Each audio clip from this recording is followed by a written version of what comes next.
રાખજો.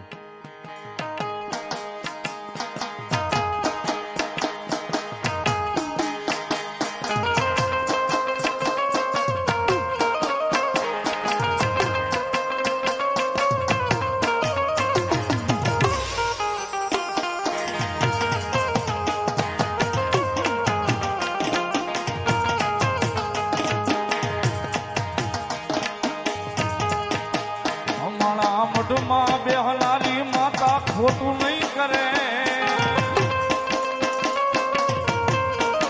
આઠમણા બારે બેહનારી માતા ખોટું નહીં કરે.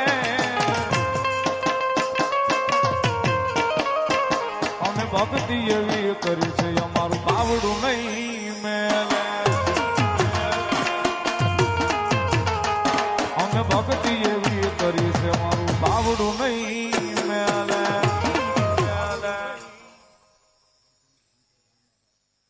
રણછોડભાઈ આંબાભાઈ 500 રૂપિયા આપીને માતા શિકોતેરને વધાવે છે. વધાવો તાળીના દાગથી. ધન્યવાદ.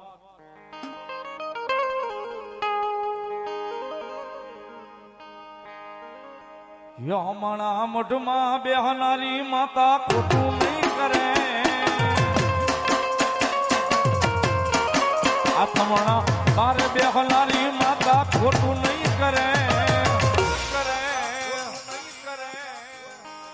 અમારા લખમણ આપાએ ભક્તિ એવી કરી છે અમારું બાવડું નહીં.